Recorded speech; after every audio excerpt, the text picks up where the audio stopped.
रामायण और उर्मिला का त्याग। आज कुछ रामायण की बात करते हैं। बहुत वर्षों बाद बहुचर्चित धार्मिक ग्रंथ रामायण का प्रचार हो रहा है। श्रोता आनंद ले रहे हैं अपने घर बैठकर। मैं भी उनमें से एक हूँ। आज मैं न राम, न रावण, न हनुमान का जिक्र करूँगी। खास पात्र उर्मिला संभवतः रामायण की सर्वाधिक उपेक्षित पात्र है। उसके त्याग, दुख और बलिदान की गाथा सुनाऊंगी। जब भी रामायण की बात आती है तो हमें मर्यादा पुरुषोत्तम राम याद आते हैं, जो अपने पिता के वचन के लिए 14 वर्षों के वन को चले गए थे। हमें देवी सीता याद आती है, जो अपने पति के पीछे पीछे वन की ओर चल दी।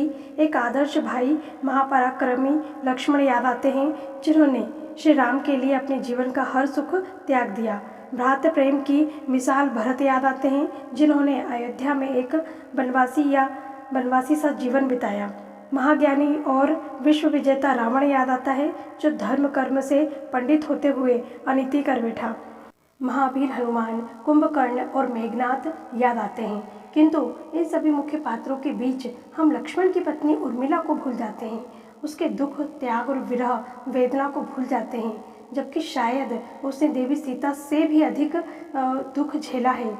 वनवास से वापस आने के बाद सीता उर्मिला से रोते हुए गले मिलती है और कहती है कि हे सखी, तुम्हारे दुख का ज्ञान भला लक्ष्मण को क्या होगा। मैं समझ सकती हूँ 14 वर्ष मैंने चाहे वनवास में ही गुजारे, किंतु तब भी मुझे मेरे पति का सानिध्य प्राप्त था।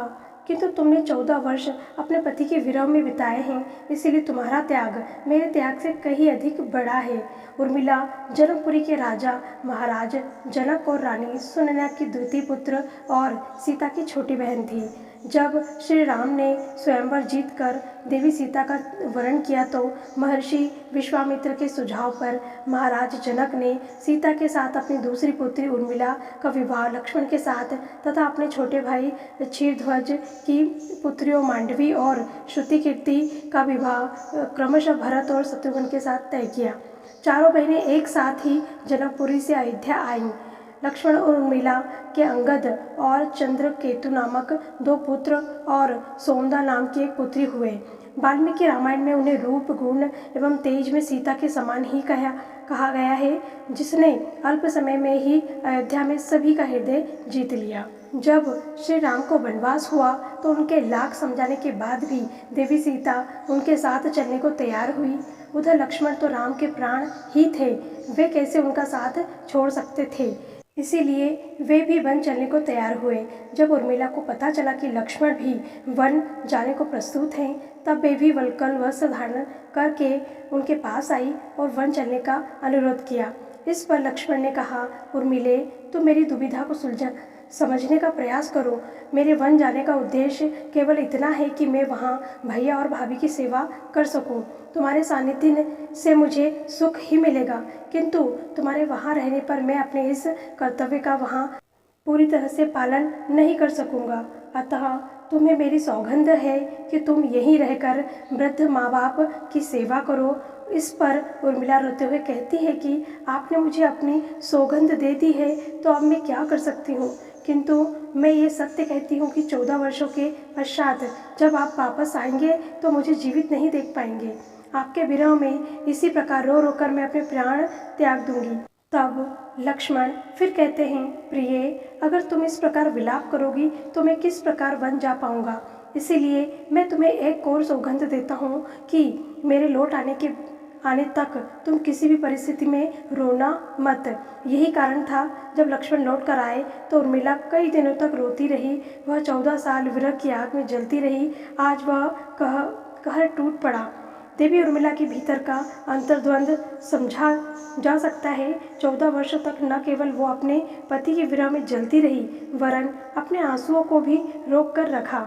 यहाँ तक कि जब महाराज दशरथ का स्वर्गवास हुआ तो भी वे लक्ष्मण को दिए अपने वचन के कारण रो न सकी। जब भरत अयोध्या वापस आते हैं और उन्हें श्री राम के वनवास का समाचार मिलता है तो वे अपनी माता कैकेयी की कड़े शब्दों की भर्त्सना करते हैं और उसके बाद तीनों माताओं, गुरुजनों और मंत्रियों को लेकर श्री राम के वापस लेने के लिए चल देते हैं। उस समय उर्मिला उनके पास आती है और उन्हें भी अपने साथ ले चलने को कहती है।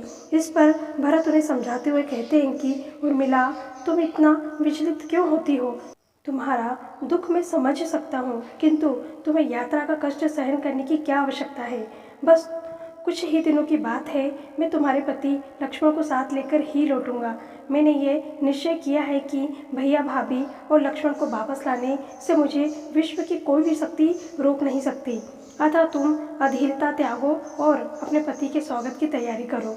जब श्री राम अपने वचन की विवशता के कारण भरत के साथ आने में अपनी असमर्थता प्रकट करते हैं तो भरत अयोध्या वापस आकर उर्मिला से कहते हैं, मैं सबसे अधिक तुम्हारा दोषी हूँ। मेरे ही हट के कारण तुम्हारे पास अपने पति के सानिध्य का जो एक अवसर था वो तुम्हें प्राप्त नहीं हुआ, अतः तुम मुझे क्षमा कर दो।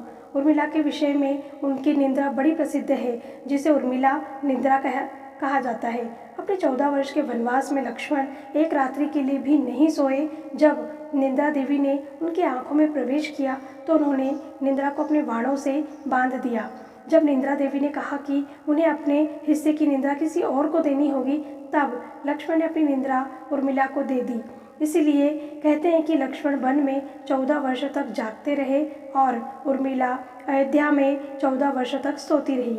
दक्षिण भारत में आज भी कुंभकर्ण निंद्रा के साथ साथ उर्मिला निंद्रा का भी जिक्र उन लोगों के लिए किया जाता है जिसे आसानी से जगाया ना जा सके। ये इसलिए भी जरूरी था कि रावण के पुत्र मेघनाद को ये वरदान प्राप्त था कि उसे केवल वही मार सकता है जो 14 वर्ष तक सोया ना हो। यही कारण था जब श्री राम का राज्याभिषेक हो रहा था तो अपने प्रवचन के अनुसार निंद्रा देवी ने लक्ष्मण को घेरा और उनके हाथ से छत्र छूट गया। इसी कारण वे सो गए और राम का राज्याभिषेक नहीं देख पाए। उनके स्थान पर उर्मिला ने राज्याभिषेक देखा। एक तरह से कहा जाए तो मेघनाद के वध में उर्मिला का भी उतना ही योगदान है जितना कि लक्ष्मण का। जब लक्ष्मण के हाथों मेघनाद की मृत्यु हो गई तो उसकी पत्नी सुलोचना वहां आती है और क्रोधपूर्वक लक्ष्मण से कहती है, हे महारथी, तुम इस भुलावे में मत रहना कि मेरे पति का वध तुमने किया है। ये तो सतियों के अपने भाग्य का परिणाम है। यहाँ पर सुलोचना ने दूसरे सती के रूप में उर्मिला का ही संदर्भ दिया है। यहाँ एक प्रश्न और आता है कि अगर उर्मिला 14 वर्षों तक सोती रही तो उसने अपने पति के आदेशानुसार अपने कुटुंब का ध्यान कब रखा। इसका जवाब हमें रामायण में ही मिलता है कि उर्मिला को ये वरदान था कि वो एक साथ तीन जगह उपस्थित हो सकती थी और 3 अलग अलग कार्य कर सकती थी और उनका ही एक रूप 14 वर्षों तक सोता रहा। वाकई उर्मिला की विरह और त्याग को जितना समझा जाए उतना कम है। शायद इसीलिए सीता ने एक बार कहा था, 1000 सीता मिलकर भी उर्मिला के त्याग की बराबरी नहीं कर सकती। तो फ्रेंड, ये थी उर्मिला के त्याग की एक पौराणिक कथा। इस पौराणिक कथा में व्यक्त की गई राय लेखक के व्यक्तित्व विचार है जिन्हें बखूबी अच्छा निभाया गया है। तो ठीक है फ्रेंड, इस पौराणिक कथा को यहीं पर ख़त्म करते हैं। यदि आपको उर्मिला के त्याग की ये कथा पहले कभी नहीं सुनने को मिली थी और अब ही सुनी है तो इसे ज़रूर से ज़रूर शेयर करिएगा ताकि लोगों को पता चल सके कि उर्मिला ने कितना बड़ा त्याग किया था। और आप इस वीडियो को शेयर करके लाइक भी ज़रूर करिएगा। और आप इस तरह के और वीडियोस देखना चाहते हैं, अच्छी अच्छी पौराणिक कथा सुनना चाहते हैं तो मेरे चैनल को सब्सक्राइब कर लीजिए।